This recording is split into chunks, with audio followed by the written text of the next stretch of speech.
ابدال بننے کا نسخہ۔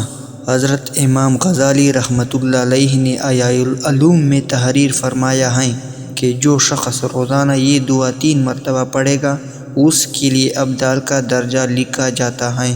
ابدال اولیاء کرام میں ایک بہت بڑا درجہ ہوتا ہے۔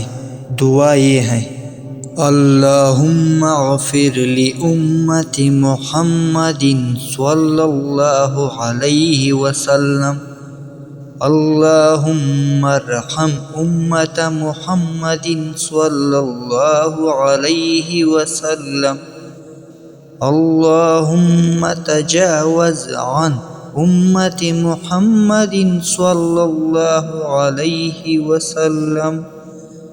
ترجمہ: اے اللہ امت محمدی کی مغفرت فرما، اے اللہ امت محمدی پر رحم فرما، اے اللہ امت محمدی سے درگزر فرما۔ مزید اس طرح کی ویڈیوز دیکھنے کے لیے چینل کو سبسکرائب کریں اور ساتھ میں گھنٹی نشان پر کلک کریں۔